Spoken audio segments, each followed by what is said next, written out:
زنده‌باد عبدالله په خپل رنګ کې کوټ شو. د اشرف غني په امر ګډو ځواکونو په بلخ کې د عبدالله ټول عکسونه وشکول او ورته ویلي چې سم شه کنه ته هم د عکسونو غوندې دې ختموه. او بل ډېر ښه خبر عبدالله داسې فکر کاوه چې ناټو او ملګري ملتونه به له ما سره ودرېږي، خو قصه یې سرچپه شوه. یوناما او ناټو ډېر سخت بې عزته کړ. ملګرو راځئ دغه ښه خبر وګورئ چې ملګرو ملتونو څه ورته ویلې. ویډیو کې وګورئ. قدرمنو لیدونکو السلام علیکم، ستړي مه شئ. په افغانستان کې د ملګرو ملتونو استازولۍ او ناټو د حکومتي چارواکو د بدلولو پر روانو پیښو اندېښنه ښودلې. یوناما په یوه اعلامیه کې ویلي په داسې حال کې چې پر سوله د افغانانو خپلمنځي خبرو په تمه په تاوتریخوالي کې د کموالي د عملي کېدو هڅې روانې دي، له زور او یا له بلې هرې ناقانونه وسیلې کار اخیستل د سولې په اړه د خلکو هیلې مړاوې کوي. یوناما له ټولو لورو غوښتي چې خپلې غوښتنې د خبرو او اساسي قانون سره سمې پر مخ یوسي. بلخوا په افغانستان کې د ناټو جګپوړي ملکی استازی نیکولای کې د یوناما له غبرګون سره خپله قوي موافقه ښودلې ده.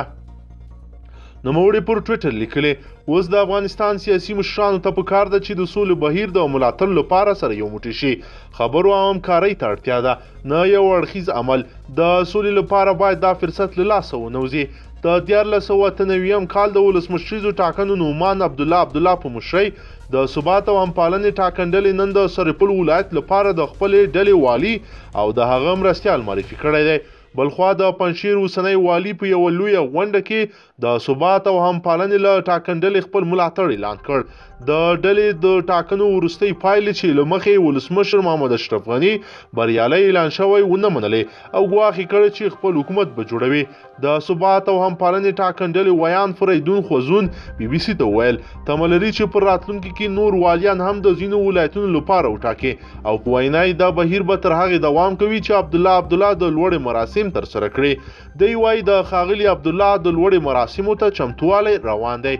له نړیوالې ټولنې مو تمه دا وه چې په ټاکنو کې د روڼوالي ملاتړ وکړي او د ټاکنو کمیسیون په وړاندې خپل دریځ ښودلی وای، خو ویې نه ښوده. د افغانستان د سیمه ییزو ارګانونو ویان سید شاه سقیم بیا داسې وویل اعتراضونه او مدني حرکتونه د هر افغان حق دی، خو هیڅوک دا حق نه لري چې عامه نظم ګډوډ کړي او یا هم ملي شتمنۍ له ګواښ سره مخ کړي. د سیمه ییزه ارګانونو ویان زیاته کړه که څوک دا ډول اقدام کوي هغوی پیژندل کیږي او عدلي او قضایي ارګانونو ته له لارې به حساب ورسره وشي. ښاغلي سقیم وویل چې په سرپل کې د افغان حکومت والي د ولایت په دفتر کې دی او په وینا یې نورو ولایتونو کې لکه پنجشیر او بدخشان کې دا ډول پیښې نه دي شوې. د په وینا حکومتي چارواکي په سرپل کې بوخت دي او دا کوچنۍ ستونزه به حل کړي. د سیمه ییزه ارګانونو ویان زیاته کړه چې د افغانستان په ټولو ولایتونو کې وضعیت آرام دی او ولایتي ادارې فعالې دي. نوموړی وایي حکومت دا مناسبه ونه ګڼله چې له زوره کار واخلي، ځکه موږ ته د خلکو ژوند ارزښت لري او ولایتي ادارې ته ویل شوي دي چې د اعتراض کوونکو امنیت دې ونیسي او غږ دې واوري. دوی وایي حکومت د سولې په پروسه کې یو مهم پړاو ته داخل شوی چې په دې پړاو کې د خلکو همکاري اړینه ده. قدرمنو لیدونکو که چیرې غواړئ چې ورته تازه او مهمو پیښو څخه ځان ډېر ژر او په لنډو کې خبر کړئ، زموږ چینل سره سبسکرایب کړئ، ویډیو سره حتما لایک کړئ. تر بل ویډیو مو په لوی رب سپارم.